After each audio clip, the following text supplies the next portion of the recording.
to the GAB Talks by the Independent Press Award. I'm your hostess, Gabby Olzak. Today, we will be speaking with Tobin Marks, author of the Hope Prophecy trilogy and Ark of the Apocalypse, the Magellan II Chronicles, winner of the 2022 New York City Big Book Award for Science Fiction. Tobin is a world traveler, poet, sci-fi fantasy writer, and engineer. He hails from Northwest Baja. Well, congratulations, Tobin, and welcome to the GAB. Thank you, Gabby. It's great to be here, and I just got home to beautiful Northwest Baja. Well, I'm pretty jealous, I have to say. So, Tobin, in your bio, you say that you grew up in a household of rocket scientists. Wow, so there really are rocket scientists. I'm so glad to discover that. Tell us about your childhood. It sounds fascinating, and how it inspired you to delve into sci-fi and fantasy writing. Yeah, my dad was an astrophysicist slash astronomer, and he worked on both Pioneer and Voyager. And when those kind of wrapped up in the, I believe it was the late 70s, Martin Marietta, who he was working for, really didn't have much going other than defense contracts. And Dad was like, no, I'm not going to do defense. So he went to work for NOAA and ended up with one of their solar satellites. You know, they have satellites that look at Earth and study the ocean, and then other ones that look out. And one was it pointed toward the sun. So he was kind of a radiation expert. And yeah, I was surrounded by these guys. You know, all his buddies were guys from work. And, you know, listening to them talk, well, you needed a PhD to understand anything. I bet. Yeah. You know, one day I tried to read one of his papers. I didn't even get past the heading. I'm like, okay. He lost you at hello. Yeah. So, but you actually didn't even start your career as a sci-fi writer. You were a poet, from what I understand. For many years. Yeah. So how did you make that leap? Well, the story of the Hope prophecy has been rattled around my head for decades, since the early 80s. And I honestly can't remember what inspired that. It just kind of snowballed. And you know, I have a career as a drilling engineer, and it consumes a lot of time. You know, I'm gone a lot. So I told myself, well, if there's ever another big downturn, I'm going to write these books, or a book. Little did I know at the time that nobody's don't get more than 100,000 words per book. And this was, you know, way more than that. So it ended up being a trilogy.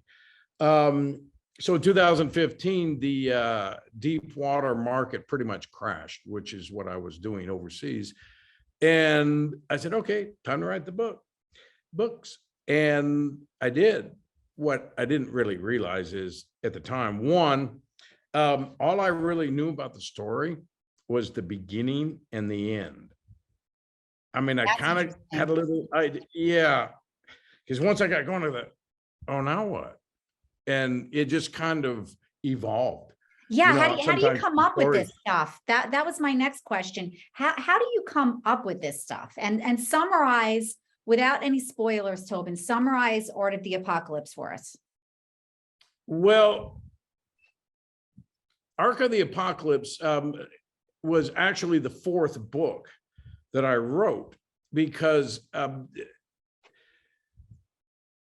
there was always this background information in the trilogy about the protagonist family. You know, they were paranormally powerful, and you know, so the story really started, in my mind anyway, in 1,000 years after Ark of the Apocalypse. And the editor that I had at the time told me, we got to the end of the third book, and he says, you know, we really need more information, more background information on the family. And I said, well, I can't do this in a chapter or two. I've got to write a whole book, like a prequel. And he says, okay. And that's how it happened. So I did. And I was surprised at how quickly this story developed versus the other ones. Now, the other ones I wrote very quickly, in probably 3 books in a 4-month period. But once you go through editing and all the stuff that, goes on in order to get a book ready for release, the story changed a lot. Whereas Ark of the Apocalypse did not really. And I knew that I had to have some kind of a major catastrophe that befell the earth in order for the story to work. That was part of the, that I knew about that part of the story from writing the trilogy.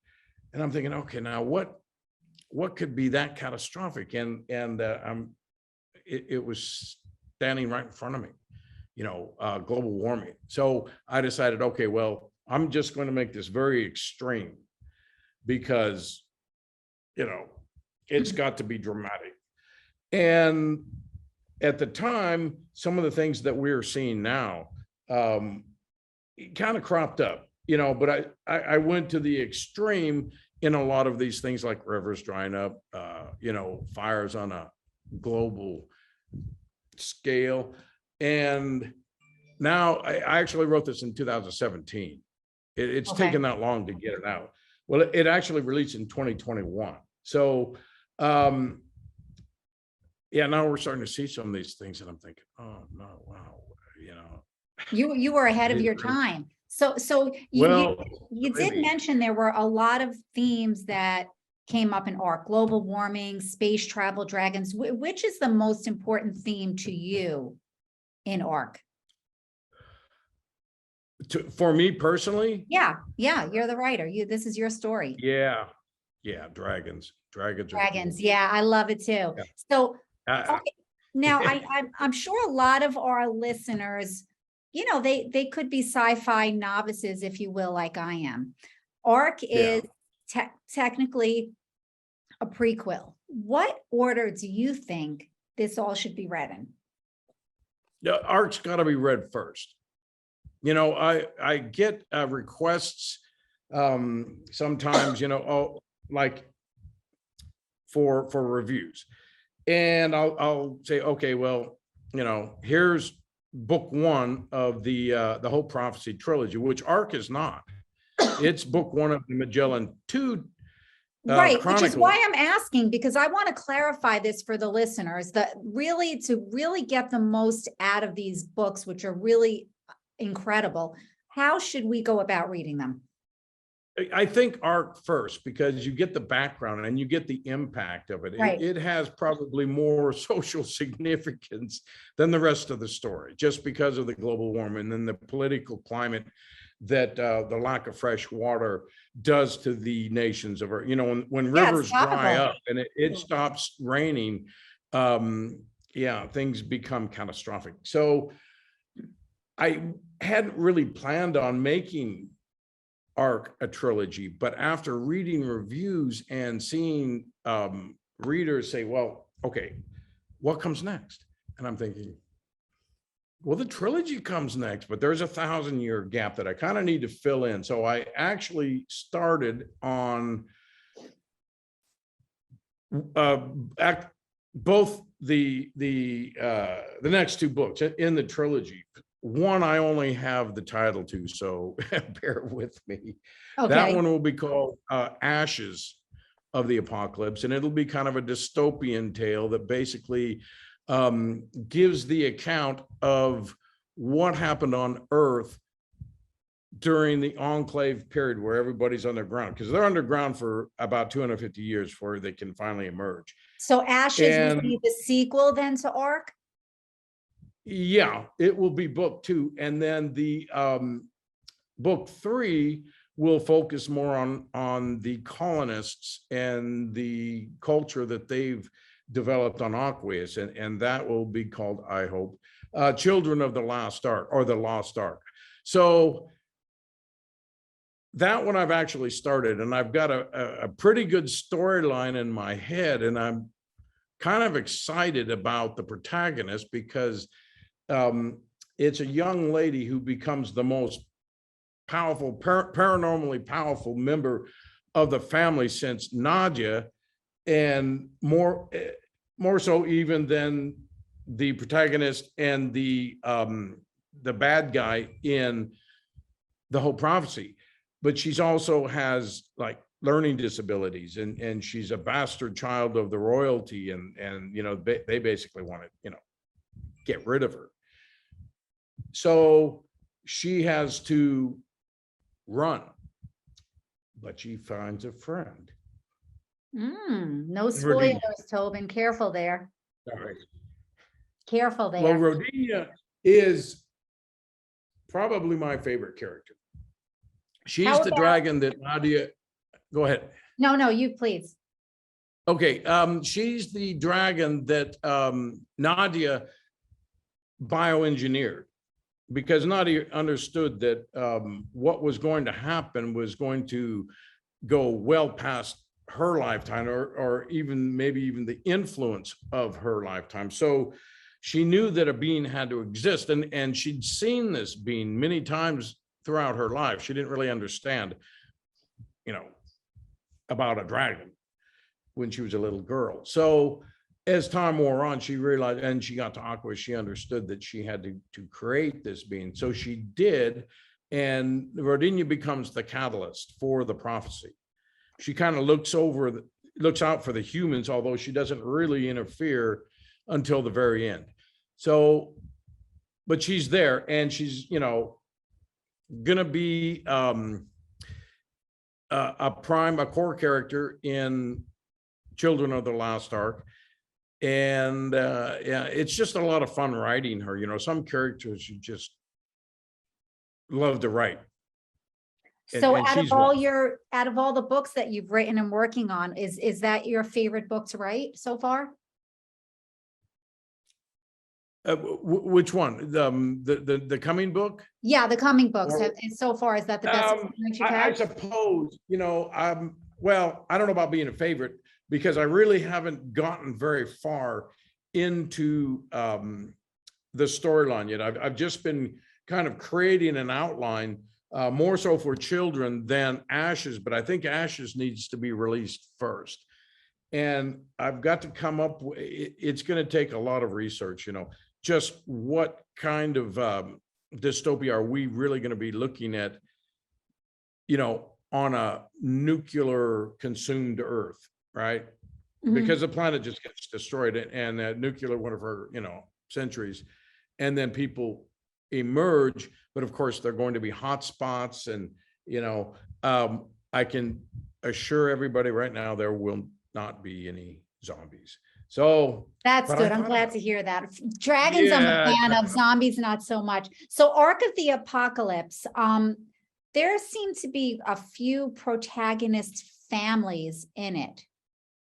The Yanbayev Yes. family, the crew, actually, the Mitsushima family. Which set or which one protagonist do you think is the most dominant in the book? It's the Yambayevas, because that's the protagonist's family from the trilogy, from the whole prophecy. His mother was a Yambayeva. He is a porter. His father came from the Gaelic enclave in Old Scotland. So in order for all this to work, the seventh generation male that follows her to Aqueous has to be a direct descendant. And that's why she left her eggs, you know, they implanted her eggs into her sister when she left. And so that progeny, you know, went into the caves, the mines in their case, and they cultivated their paranormal powers. They're also, you know, they're healers, they're doctors, all of them for hundreds of years, until Alex, who's the protagonist in the whole prophecies, and he became a starship pilot. Yeah. So I want to get back, Tobin, about the worlds that you created, Aqueous. How did you do your research? How did you come up with that?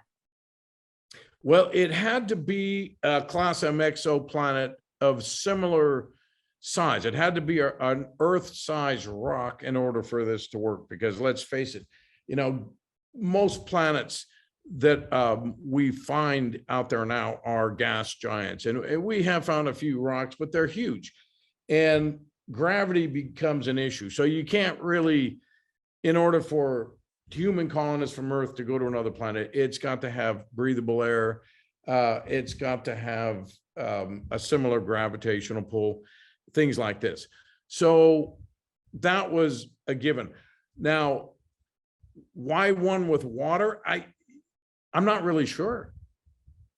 I needed two separate continents because the lizard people, the Thith, Thith, those are the bad guys, because lizard people are always the bad guys, and they had to be a world apart. So I put them on their respective continents on opposite poles, and then I decided I'm not putting anything in between. It's just water. The only thing that I really put in between is the Normander, the puppet masters, the advanced aliens, and they're like thousands of meters under the water. Nobody can find them, and nobody even knows they exist. So that's pretty much how I did it. And I wanted to make sure that these two halves, these two continents, were very difficult to transit from one to the other. So there's this huge current that runs around the equator. And it's very difficult to get through with, oar-powered sailing ships. And the humans their technology is not much better than the Thith, because after they crash landed, they found no oars. There's no iron at all, no metal. And so the only metal that they had is what they brought with them on their ark ship, which crashed. But the thing was 11 kilometers long, so there was a lot of metal. But after 1,000 years, even that, became precious. And in order for these battles to take place between the Thith and the humans, they kind of had to be on equal footing, or at least close to equal footing. So yeah, as far as the geology of the planets, the northern planet where the humans live has a spiral mountain range. It starts as a ring around the North Pole, and then it coils ever outward until it reaches the edge of the continent, except for the peninsula that has one. And honestly, I don't know exactly how I came up with that. It was just one of those things that said, okay, this is going to be different. Because I'm pretty sure that there's some geologists out there scratching their head going, nah, this is never going to happen. Mountains are made. That's the fun thing about writing sci-fi novels, isn't it? You can kind of do whatever you feel like and whatever comes to mind. That sounds like a lot of fun. So what can you tell listeners that no one else knows about Ark of the Apocalypse? Well, I threw some Easter eggs into Ark just to see. And I think I hid them too well, because nobody has, at least no reviewer, has picked up on it. That doesn't necessarily mean people have not picked up on it, but I don't have any evidence of it. But if you recall, Viktor Petrov, who assassinated the Russian president, and then he became president, his assistant was a very young, attractive lady who wore her clothes probably a size or two too small, and she was the main influence on him. I didn't come right out and say it, but she was a plant by Mother Olga. I hinted at it, but I didn't really come out and say it. And there's a scene at the very end when Nadia's parents, who helped bring this all about, and they were not good with what was about to happen, because the plan to, start over again was something that had been going on for generations with the Yambayevas. And, they wanted to survive, but they knew that, with the planet deteriorating, everybody else had to go. So they felt that this was evil, which it really is, when you think about it. So her parents basically committed suicide. They went to Moscow on the day that they knew that this thing was going to go off, that world war extinction was going to happen. And as they're standing there right across from the Kremlin, a young lady walks up and she says, do you mind if I join you? And they said, no, it's not safe here. And she says, then I'm right where I need to be. Wow. Okay. And then the sky explodes. So that was Zula, who is the plant. Even though she helped to bring about everything, and she manipulated Victor Petrov completely, at the end, she couldn't face it either. So, but nobody picked up on it. So, okay, well, you know what? Never say never. We don't know about that. So, you describe yourself as a world traveler. What's the coolest place you've ever visited, Tobin? And has it influenced your writing? Influenced my writing? Probably not. But the coolest place I've ever been has got to be Engelberg, Switzerland. It's just a gorgeous little high alpine town where the road ends, surrounded by these massive, beautiful mountains. And no dragons? No dragons. No dragons. No, but there's a gondola that goes to the top of one of these mountains, well above timberline. And at the top of this gondola, there's a mall. It's not a big mall, but it's a mall. Yeah, I was a little taken aback. I was also the only guy up on top of this mountain in shorts and a golf shirt. So, very, very American. Very American. Yeah. So speaking of dragons, I'm binge watching Game of Thrones right now, and I'm guessing you're a fan. And oh yeah. And I'm looking at your cover, and it's very GOT. So did it inspire you? Yes.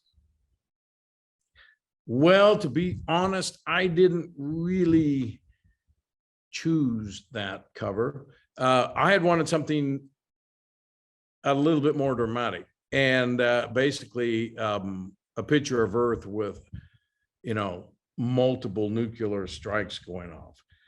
And it was kind of a back and forth between myself and the publisher, and they wanted, the Nadia with the dragon. And I found an Anne Stokes painting that was perfect, but it's Anne Stokes. I contacted her through Instagram and emails or website, called. Yeah, she never got back to me. So we went with Daenerys. And to be honest, it's kind of grown on me. I was like, yeah, one thing that my publisher told me, she says, listen, this is going to be very polarizing. People are going to love it or they're going to hate it, but they're not going to forget it. And I'm like, okay, she knows a lot more about it than I do. They're definitely not going to forget it. So Tobin, what advice do you have for aspiring sci-fi / fantasy authors? Okay, there's certain things that you can just make up, right? But some of the science, you better not, because a lot of your readership are, science. They're well versed. They know what a retrograde orbit is and things like this. So you better get the science right. Better do research. There was a lot of research that went into ARC. A tremendous amount, more so than what went into the whole prophecy trilogy. I mean, that one was kind of, there were some, don't get me wrong, there were some things where I thought, man, I don't know anything about this. I better go find out. Yeah, and as most writers will tell you that, if there was ever some governing body watching our search requests, oh God, okay, what are the effects of nuclear war, and how can I survive a nuclear war and things like this? Yeah. So you better know Yeah. your So, stuff if you're going into this well, genre. you got to get the science right. Yeah. Fantasy, not so much. I mean, it's paranormal, it's magic. Right. But in science fiction, there's a reason why the word science is in that. So yeah, get that right. The one thing that you don't really have to get right is what is known as a FTL, which is faster than light travel. And I tried to explain this, at the beginning, and one of my beta readers is my older brother, and he is also an astrophysicist. And after he came back and he says, okay, look, here's the deal. Einstein was right, you're wrong. You're going to do something with this. I'm like, what do I do? He goes, do what everybody else does. I go, what? Ignore it. Oh. And his favorite example was, well, when the Enterprise needs to go to Epsilon 5 and it's 3 light years away, they put it on warp speed, go to commercial break, come back, and they're there. So, I kind of did something similar. I mean, I tried to make it a little different than a propulsion-based drive system. This is basically based on the electromagnetism of stars, and where the drive system is basically a giant magnet that you ramp up millions of times over and then flip the polarity and it just blasts you away. And then you keep doing this because there's a web of magnetism that runs throughout the galaxy. There's like rivers of it. And so I had them tacking across the Milky Way. So if I'd have thought a little bit more about it, I probably would not have gone that route. I probably would have done something more along the lines of gravitational manipulation. But, I got I got pigeonholed on this idea, and I just wasn't going to let go no matter what my older, smarter brother told me. Sometimes that's just the way it goes, isn't it, Tobin? Yep, it sure is. And so far seems to work. I know our listeners are eager to know when we can expect the sequels to Ark of the Apocalypse. What's your time frame? Okay, book 1 of the, you mean the Magellan II Chronicles? Yes, I'm sorry, the Magellan II, yes. Ooh, yeah. Later. Okay. So how yeah. Right now, I'm in editing. I'm doing the developmental edit for book 2 of the Hope Prophecies, and this is called Katana Red. And it's going to take me a few months. And then, of course, once I send it back, I've requested a second edit because there's a lot of revisions. And to be honest, my writing skills are probably not just good enough to, do whole chapter revisions and not have it edited. So, I think that goes for most of us. Yeah, I think release will probably, for Katana Red, will probably be in late spring, early summer of 23. Now, once I turn this back in, then I'm going to get to work on, I really want to get to work on Ashes of the Apocalypse first, because I don't know why. I just feel as though this should come first before Ashes. It does sound like a great story. For children. So, yeah. Lastly, and it's going to take time. I'm sure. Lastly, Tobin, how can listeners find out more about you and purchase your books? Well, of course, I'm on, Amazon, their Kindle, but it's Kobo, it's on iTunes or iBooks, I guess. Do you have a website? I made an audio for both Ark of the Apocalypse and Endeavor's Run. So Endeavor's Run has been released. That was released in April of this year. So, a lot of folks, they like, okay, well, Ark just kind of ended. It wasn't like very few loose ends tied up, just it ended. So naturally, there are a lot of questions. Okay, now what? And Endeavor's Run answers a lot of that, but not in such a way that, you know, in the first chapter oh, that's what happened from Ark of the Apocalypse. And in fact, some of the questions don't get answered until books 2 and 3 of the trilogy. Yeah, I know I'm breaking rules, but that's just kind of the way the story developed. Keeps it interesting. Okay. Well, if Katana Red, book 2 of the trilogy, comes out in 23, and Drakon Rus comes out, which is book 3 of the trilogy, and that's where it ends. Except that I've already written 88,000 words of a second trilogy based on the same characters. So, but that one's got to be shelved for some time, because I've got to I really do need to get in and do the Magellan II Chronicles. It's not fair, really, to leave that as wide open as I have. So I'm thinking 25. Okay. For the first book in the, or rather the second book in the Magellan Chronicle. So unless, of course, I do a lot more writing than, you know, I project, because, you know, it takes, I mean, and this is if you're doing like 1,000, 2,000 words a day. You know, I see on the writing community, you know, a lot of the writers will, oh, I did 5,000 words today. And I'm like, yeah, my editor's going to slice out 4,500 of them. So, you know, you really do have to have impact. And that's one thing that I have learned quite a bit from the editors, that, you know, word count is good. Word quality is everything. So you've got to have impact, and you've got to have a storyline that is intriguing enough to, you know, keep interest. And one of the hardest things that I've found anyway in this story is picking the bad guy. You know, in Ark, yeah, you had Victor Petrov, and, you know, he was a jerk, but he was only a relatively small segment of the story. Then you had Mother Olga, and I loved Mother Olga. I don't know if you are familiar, but she is the one who facilitated basically the end of Earth. So all the supervillains in history have failed to destroy Earth, and this Mother Olga, who's just a sweet lady, managed to do it. So yeah, you got a sweet spot for her. So that's all great advice for aspiring sci-fi writers. It really is.